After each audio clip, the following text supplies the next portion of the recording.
नमस्कार. आज दोन महत्त्वाच्या गोष्टी घडल्या. एक म्हणजे जी टेलिकॉम सेक्टरला बँक गॅरंटी द्यावी लागत होती ती बँक गॅरंटी सरकारने द्यायची गरज नाही आता असं सांगितलं. पण 2022च्या आधी जर स्पेक्ट्रम घेतला असेल तर त्यासाठी बँक गॅरंटी द्यावी लागणार नाही. तर 24,700 कोटीची बँक गॅरंटी सरकारने माफ केली.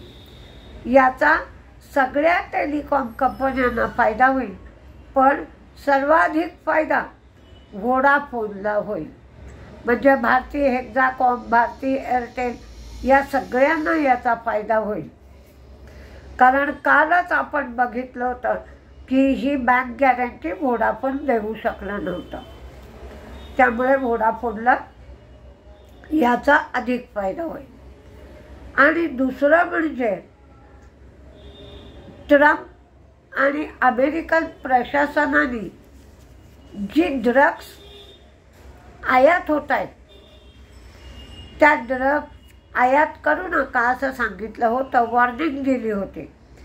ती ड्रग हेरोईनपेक्षा जास्त परिणामकारक आहेत.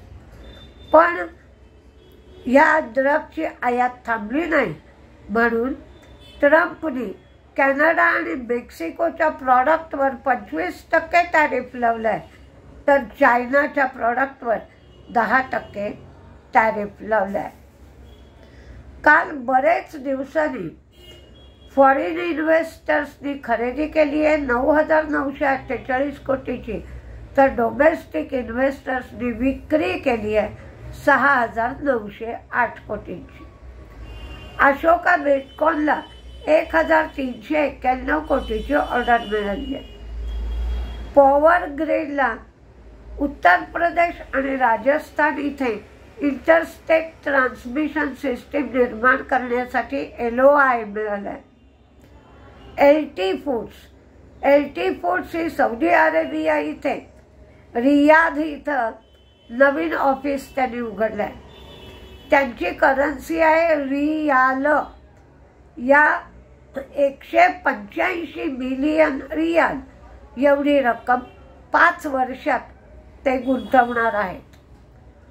गल्फ ऑइल यांनी पियाजिओ व्हेकल्स प्रायव्हेट लिमिटेड बरोबरचा करार 2030 पर्यंत वाढवला आहे. हा करार कमर्शियल व्हेकलसाठी हाय परफॉर्मन्स लुब्रिकंट सोल्युशनसाठी केलेला होता. भेळ आणि हिताची एनर्जी यांनी दोघांनी मिळून पॉवर ग्रीडसाठी काम करायचं होतं, खावडा नागपूर या ट्रॅकसाठी, तर त्यांना त्याची परवानगी मिळाली आहे. इंडिगोनी जपान एअरलाइन्स बरोबर कोड शेअरिंग ॲग्रीमेंट केलं आहे. यावेळेला डोमेस्टिक एअर पॅसेंजर ट्रॅफिकमध्ये 5.3% वाढ झाली आहे. तर इंडिगोचा मार्केट शेअर 63.3% झाला आहे आणि त्यांची पॅसेंजर ट्रॅफिक 86.40 लाख पॅसेंजर्स एवढी झाली आहे. एअर इंडियाचा मार्केट शेअर 19.4, तर विस्ताराचा मार्केट शेअर 9.1 एवढा झाला आहे. HUL ही त्यांचा आईस्क्रीम विभागाचं डिमर्जर करणार आहे. ज्यांच्याकडे HULचे शेअर असतील त्यांना 1:1 या रेशोमध्ये आईस्क्रीम विभागाचा शेअर मिळेल आणि त्याचं वेगळं लिस्टिंग होईल असं कंपनीने सांगितलं आहे. आज बॉन्ड यील्ड 4.28 होता, तर डॉलर इंडेक्स 107.36 होता, तर क्रूड कमी झालं 3% ते 72.75 एवढं होतं. डॉलर इंडेक्स मात्र 107च्या वर जर टिकला तर तो 111 पर्यंत जाऊ शकतो आणि जर 111 पर्यंत गेला तर त्यावेळेला रुपया 87च्या लेव्हलवर जाईल. झोमॅटोने QIP लॉन्च केलाय, त्यासाठी 2.5% डिस्काउंटवर हा QIP लॉन्च करण्यात आलाय. KEIने पण QIP लॉन्च केलाय 2000 कोटींचा, 5.8 इक्विटी आणि KEIचा भाव आहे QIPचा 3880.84. न्यू इंडिया ॲश्युरन्सला 1945 कोटीचा टॅक्स रिफंड मिळाला आहे. त्यामुळे न्यू इंडिया ॲश्युरन्सचा शेअर तेजीत राहू शकतो.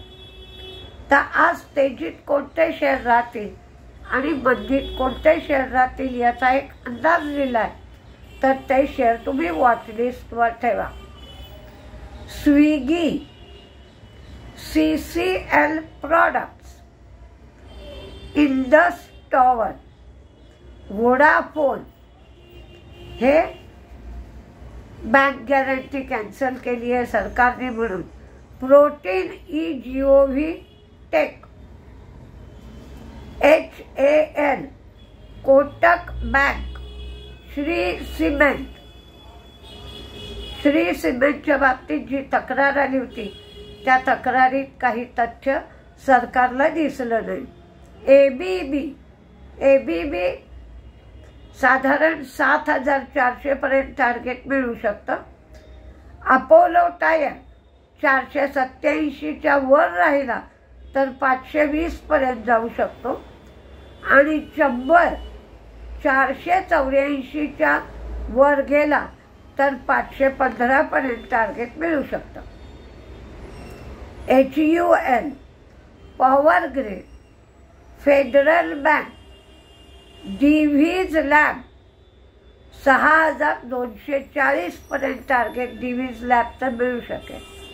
Granules, Net Web, Premier Energy, ICICI Bank, Bharti Hexa, IndiGo, Marico, Dev Information Technology, Lupin, LT Foods, Ashoka Buildcon, Persistent, KEC International, Mazagon Dock, HPCL, Pidilite, Escorts आणि गल्फ ऑइल हे शेअर तेजीत राहण्याची शक्यता आहे.